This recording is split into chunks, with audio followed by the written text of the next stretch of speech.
శ్రీమాత్రే నమ. జై గురు దత్తాత్రేయ నమ. ఈ వీడియోలో మనం మీనరాశి వారికి నవంబర్ 23 నుంచి 29 మధ్యలో జరగబోయే వార ఫలాలు పరిశీలించినప్పుడు ఏదైనా మీనరాశి వారికి ఈ వారంలో కొంత రిలీఫ్ అన్నది రావడం జరుగుతుంది. ఈ వారం 26 తర్వాత. ప్రస్తుతం ఈ రాశి వారికి రాశి అందే శనిగ్రహ సంచారం వక్రగమనంతో ఉండడం వల్ల ఏ ప్రయత్నం కూడా చాలా వరకు దగ్గరగా వచ్చి మిస్ అవ్వడం, ముందుకు వెళ్ళకపోవడం, జాతకుడు కూడా తగు విధంగా శ్రద్ధ పెట్టకపోవడం ఇవన్నీ జరుగుతూ ఉన్నాయి. ఎప్పుడైతే మనకి శని భగవానుడు రుజు మార్గంలోకి వస్తాడో ఈ నెల 26 నుంచి చాలా వరకు మీ మీద ఒత్తిడి తగ్గుతూ ఉంటుంది. ఏదైనా ఒక పని సంకల్పంతో నిజంగా చేద్దామా వద్దా అని నిర్ణయం తీసుకోవడం, అసలు ఈ పని అవుతుందా అవదా అన్నది క్లారిటీగా మీకు తెలుస్తుంది. తద్వారా మీరు ఆ ప్రయత్నం చేయడం వల్ల కొద్దిగా ఆలస్యమైన ఆ ప్రయత్నం నెరవేరుతూ ఉంటుంది. సో అందువల్ల ఏంటంటే 26 తర్వాత కొన్ని కొత్త ప్రయత్నాలు మీరు ప్రారంభిస్తే అవి చాలా వరకు అనుకూలించే అవకాశం ఉండదు. అయితే ఇప్పుడు మిగతా గ్రహాలు ముఖ్యంగా రాహు వేయిస్థాన సంచారం, మీరు ఎంత మంచి మార్గంలో వెళ్దాం అనుకున్నా ఎవరో ఒకరు మీ యొక్క మార్గాన్ని తన వైపుకు మళ్ళించుకుంటూ ఉంటారు. అంటే ఏదో గతంలో మీరు వాళ్ళకి కొంత ధనాన్ని ఖర్చు పెట్టడం, వారికి ఏదో ప్రతి విషయంలో సహాయపడడం చేసి ఉంటారు. వాళ్ళు మళ్ళా మీ వెంటబడుతూ వాళ్ళ యొక్క బలహీనతలు కోరికలు మీ ద్వారా తీర్చుకునే ప్రయత్నం కూడా జరుగుతూ ఉంటుంది. చాలా వరకు గమనించండి మీరు. అంటే ఎప్పుడూ మనకి ఏలినాడు శని జన్మశని జరిగేటప్పుడు మన మంచి కోరేవాళ్ళు, మన మంచి మార్గంలో నడిపించే వాళ్ళు శత్రువులుగా కనబడుతూ ఉంటారు. మనల్ని వక్ర మార్గంలో నడిపించేవారు, వ్యసనాల వైపు మళ్లించేవాళ్ళు చాలా మంచి వాళ్ళుగా కనబడుతూ ఉంటారు. అంటే ఫ్రెండ్స్ రూపంలో వచ్చి మిమ్మల్ని అధోగతి పాలు చేయడం జరుగుతూ ఉంటుంది. ఇది ఎంత తొందరగా మీరు దాన్ని అబ్జర్వ్ చేసుకుంటే అంత మంచిది. ఇక ముఖ్యంగా గురుగ్రహ బలం మీకు చాలా వరకు ఈ వారం ఎక్కువగా ఉండే అవకాశం ఉంది. అంటే డిసెంబర్ 5 దాకా కూడా గురువు మరి పంచమ స్థానంలో ఉచ్చగ్రతుడే వల్ల చాలా వరకు రాష్ట్రాధిపతి ఎంత బలంగా ఉంటే మిమ్మల్ని మీరు అంత కంట్రోల్ చేసుకోగలుగుతుంటారు. ఇప్పుడు ఈ గురువు మీకు ఉచ్చులో ఉండడం వల్ల 5వ స్థానంలో కర్కాటక రాశిలో చాలా వరకు బలహీనతల నుంచి బయటపడి కంట్రోల్ చేసుకుంటారు. కొద్దిగా వేకుజామునే లేగడం, కొన్ని మంచి కార్యక్రమాలు, ఈ దైవ దర్శనం ఇలాంటివి చేసుకునే ప్రయత్నాలు జరుగుతుంటాయి. అది వరకు చాలా అతి కష్టం మీద. సంకల్పం ఉంటే ఏదైనా చేయొచ్చు, కానీ గ్రహాలు సహకరించినప్పుడు మనం ఏం చేయలేకపోతుంటాం. బట్ ఏదైనా మీలో మార్పుకి కొంతవరకు ప్రస్తుతం ఉన్నటువంటి గురువు సహకరిస్తూ ఉంటాడు. మిగతా గ్రహాలు రవి 9వ స్థాన సంచారం వల్ల చాలా వరకు పిల్లల యొక్క అభివృద్ధి మీకు చాలా ఆనందాన్ని కలిగిస్తూ ఉంటుంది. ఏదో ఒక శుభవార్త సంతాన రూపంలో మీరు వింటారు. అలాగే మీ కుటుంబంలో ఒకరికి ఏదో గుర్తింపు రావడం వల్ల అది మీకు కొంతవరకు ఆనందాన్ని కలిగించే అవకాశం ఉన్నది. అలాగే అనుకోకుండా కొన్ని దూర ప్రాంత ప్రయాణాలు చేయడం జరుగుతుంది. అలాగే ఫర్ ది సేమ్ టైం మీ కుటుంబంలో మీ తండ్రి గారికి కానీ పెద్దవారికి కానీ హెల్త్ ప్రాబ్లం రావడం వల్ల అదొక మానసిక అశాంతికి కారణం అవుతూ ఉంటుంది. ఎస్పెషల్లీ కుజుడు ధనాధిపతిగా భాగ్యస్థానం వల్ల కంప్లీట్గా కుటుంబ విషయాలు మీకు అనుకూలంగా ఉంటాయి. మీరు ఏ విధంగా ఉన్నా కుటుంబ సభ్యులు మీకు ఏదో విధంగా సపోర్ట్ చేయాలనే ప్రయత్నం చేస్తూ ఉంటారు. భూములపైన స్థిరాస్తులపైన ఆదాయం లభిస్తూ ఉంటుంది. అలాగే మీ యొక్క వాక్చాతుర్యంతో అనుకున్న సాధిస్తారు.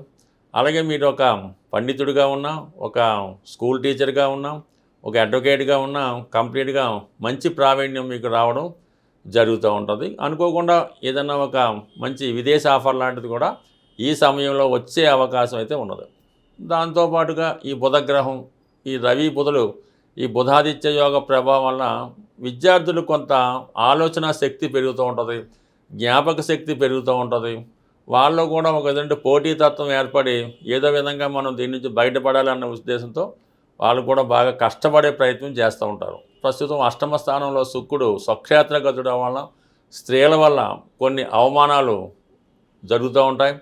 ఏదైనా మీరు చేయకుండా చేశారనే సంకల్పంతో మీ మీద కొన్ని నిందలు కూడా వచ్చే అవకాశం ఉంది. కాబట్టి ఎట్టి పరిస్థితుల్లో కూడా ఈ రాశివారు స్త్రీల విషయంలో చాలా జాగ్రత్తగా ఉండవలసి ఉంటుంది. బట్ ఏదైనా 26 తర్వాత శుక్రగ్రహం కూడా భాగ్యస్థానంలోకి రావడం వల్ల అప్పుడు మీరు కుటుంబ సమేతంగా ఏదైనా ఒక పుణ్యక్షేత్రం కానీ, ఒక వివాహ వేడుక కానీ దర్శించే అవకాశం అయితే ఉంటుంది. మీ చుట్టూ ఎంత సంతోషంగా ఎంత సరదాగా ఉన్నా మీరు మట్టుకు ఏదో ఒక కోల్పోయిన వ్యక్తిగా ఏదో ఒక మనోవిచారంతో నిరంతరం బాధపడుతూ ఉంటుంటారు. ఎప్పుడూ కూడా అదృష్టం అన్నది ఈ మనోవిచారంతో బాధలతో ఉన్నవాడి దగ్గరికి రాదు కాబట్టి సాధ్యమైనంత వరకు సంతోషంగా ఉండే ప్రయత్నం చేయండి. మీ చుట్టుపక్కల వారితో పాటు మీరు కూడా సంతోషంగా ఉంటూ వాళ్ళని కూడా సంతోష పెట్టడం వల్ల మీకు కూడా ఒక ఎదుటి లక్ష్మీ కటాక్షం ఈ సమయంలో జరిగే అవకాశం ఉంది. ఇంకా సంపూర్ణ బలం కోసం కంప్లీట్గా మీరు ఏదైనా సూర్యోదయానికి ముందే లెగిసి సూర్య నమస్కారం చేసుకొని ఆదిత్య ఉదయం చదువుకుంటూ మధ్యాహ్నం పూట నిద్రపోకుండా రాత్రి తొందరగా పడుకుని ఉదయమే మేల్కొని మీ యొక్క దైవం సంబంధించిన కార్యక్రమాలు ఎక్కువగా విష్ణు సహస్రనామ పారాయణ వల్ల సంపూర్ణంగా మీరు అన్ని చికాకుల నుంచి బయటపడి సంపూర్ణ విజయాన్ని పొందే అవకాశం ఉంటుంది. ఏదైనా మనం మార్గశిర మాసంలోకి ప్రవేశించాం. ఎంత గొప్ప ఆర్థికపరమైనటువంటి ఇబ్బందుల్లో ఉన్నవాళ్ళైనా దాని నుంచి బయటపడడానికి ఒక సులభమైనటువంటి మార్గం కేవలం ఈ మార్గశిర మాసంలో ఉండడం జరుగుతూ ఉంటుంది. మార్గశిర మాసంలో వచ్చే గురువారాలు అంటే కొన్ని ప్రాంతాల్లో లక్ష్మీవారం అని కూడా అంటూ ఉంటారు. మీరు లక్ష్మీవారం రోజు ఇది స్త్రీలు పురుషులు కూడా ఆచరించవచ్చు. చక్కగా శుచిగా శుభ్రంగా మీరు మీ పూజా మందిరాన్ని కానీ ఒక శుభ్రమైనటువంటి ప్లేస్ని కానీ ఎన్నుకొని శుభ్రంగా ఒక పీటని అందంగా అలంకరించి దాని మీద కొద్దిగా బియ్యం పరిచి దాని మీద ఒక కలశం పెట్టవలసి ఉంటుంది. ఈ కలశం అన్నది స్టీల్దైతే మాత్రం వద్దు.